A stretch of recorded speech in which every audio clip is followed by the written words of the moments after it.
Hello दोस्तों, 2 minute में बस मैं आपको ये बताने जा रहा हूँ कि नॉन फिनाइट फॉर्म्स एक्चुअली होता क्या है। मिस फिनाइट फॉर्म क्या होता है, नॉन फिनाइट क्या होता है, ये हमने अब तक बहुत बार देख चुके हैं। लेकिन वर्ब्स के फॉर्म को नॉन फिनाइट क्यों कहा जाता है, इस बात को आज हम बहुत ही गौर से देखने वाले हैं, समझ कर देखने वाले हैं। इसके लिए आपको सिर्फ 2 सेकंड कुछ इस तरीके से गुजारने हैं, इतनी सोच समझ के साथ गुजारने हैं कि हमेशा के लिए आपके दिमाग में नॉन फिनाइट फॉर्म्स आ जाए और बिल्कुल भी कोई गलती आपके दिमाग में कभी भी ना रहे। जैसे यहाँ पर कहा जा रहा है कि नॉन फिनाइट फॉर्म्स के जो वर्ब्स है वो वर्ब्स होते हैं जो रिटेन करते हैं अपने फॉर्म को, what ever be the subject matter. चाहे कोई सब्जेक्ट हो, कोई भी सब्जेक्ट हो, इसके बावजूद भी ये जो नॉन फिनाइट वर्ब्स है अपना फॉर्म नहीं बदलते। इस बात को जब हम समझने की कोशिश करते हैं तो हमें यह भी समझना चाहिए ऐसे कौन से वर्ब्स होते हैं जो अपने फॉर्म को बदल देते हैं, सब्जेक्ट बदलते ही जिनके फॉर्म बदल जाते हैं, ऐसे वर्ब्स कौन से होते हैं।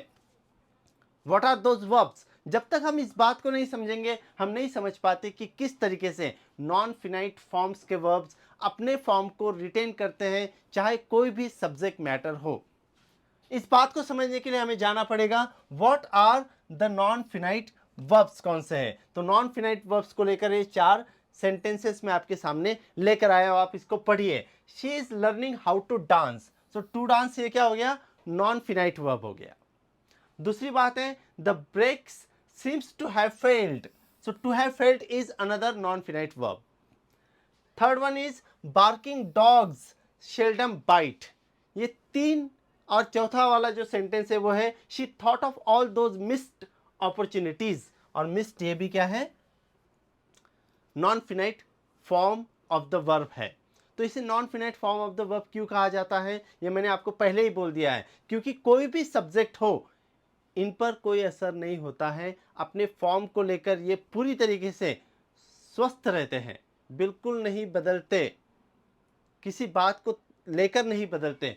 इसी बात को लेकर जब हम आगे बढ़ते हैं तो हमारी समझ में आता है कि there are certain things to be thought about and this certain things are non finite verbs के 3 इंपॉर्टेंट फॉर्म्स हैं जो आपको पहले से पता होंगे, लेकिन अब ये नए तरीके से आपको पता होना जरूरी चीज है। कैसे, वो मैं आपको बताता हूं। The first form of the non finite is the infinitive. हमें पता है कि which verbs are called the infinitive verbs. इसका एक सेंटेंस मैं आपको बताता हूं। To write, to fade, to forget, ये सारे प्रेजेंट इन्फिनिटिव है।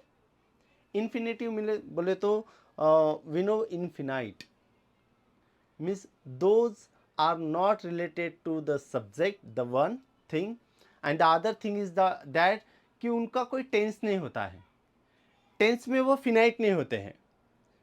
We do not think them in terms of tenses also, so they are called the infinite verb। लेकिन ये present infinite से, और to have returned, to have faded, to have forgotten, they are the perfect infinitive है वो।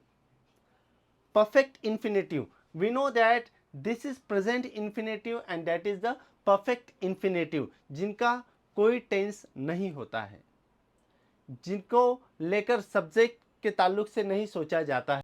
दूसरा जो non finite verb है वो है द पार्टिसिपल। पार्टिसिपल बोले तो present participle and past participle के तौर पर हम इसे समझते हैं। प्रेजेंट पार्टिसिपल मीन्स जहाँ पर राइटिंग, फेडिंग, फॉरगेटिंग, आईएनजी लग रहा है, no, that is called the present participle. और जहाँ पर V3 रिटर्न, फेडेड, फॉरगॉटन, इस तरीके से चीजें आ रही है, so they are called the past participle. और फिर तीसरा जो मुद्दा हम देख रहे हैं that is called the gerund. Gerund is the third non finite type of verb. तो जीरंड किसे कहते हैं, वो भी आईएनजी फॉर्म है जिसे हम प्रेजेंट पार्टिसिपल कहते हैं, लेकिन सेंटेंस की शुरुआत में जब वो आता है so that becomes the gerund as such. अब इस पूरे वीडियो में आपने एक बात देखी कि we are talking about the non finite verbs, right. That's clear to one and all that we are talking about the non finite verbs. लेकिन जब हम नॉन फिनाइट वर्ब्स की बात करते हैं तो बहुत ज़रूरी है कि हमें वर्ब्स के फॉर्म्स भी पता रहने चाहिए। जैसे ये वर्ब का फर्स्ट फॉर्म है टू फेड, उसमें टू लगने की वजह से वो नॉन फिनाइट हो गया है, वरना वो fed is the first form of the verb. Okay, जब हम यहाँ पर जाते हैं प्रेजेंट पार्टिसिपल की तरफ, तो मैंने पहले ही कहा that is the fourth form of the verb, you know, V1, V2, V3 and V4। ये चारों बातें हमें पता होनी चाहिए। यहाँ पर V2 का ज़्यादा जिक्र नहीं है, लेकिन V3 को लेकर हम देख रहे हैं past participle, return, faded, forgotten, they are the past participle formed by V3। Verb के थर्ड फॉर्म को लेकर हम उसे इस्तेमाल करते हैं। जब हम प्रेजेंट पार्टिसिपल की बात कर रहे हैं तो we are talking about V4। इसी का मतलब है कि जब तक हमें बेसिक इंग्लिश ग्रामर नहीं पता होता है तो इस टाइप का जो थोड़ा सा अलग टाइप से आने वाला, अलग नाम से आने वाला ग्रामर होता है वो भी हमें पता नहीं हो सकता है। So friends, if you really want to know what are the non finite verbs, it becomes very important for you to know about this finite verbs and all the other things as. तो दोस्तों, जब हम non finite verb जैसे difficult topic को समझने की कोशिश करते हैं तो बहुत ज़रूरी हो जाता है कि आपके जो बेसिक टॉपिक्स है, बेसिक टॉपिक्स भी आपके क्लियर होने चाहिए। अगर आपके बेसिक टॉपिक्स क्लियर नहीं है तो आप इस तरह के जो डिफिकल्ट टाइप में लगने वाले जो टॉपिक्स है वो कभी भी समझ नहीं पाते हो। So if you want to really know what are the non finite verbs and their forms, so you must know what are the 4 types of verbs, क्योंकि नॉन फिनाइट वर्ब्स ही इन 4 टाइप्स ऑफ वर्ब्स के बिना पर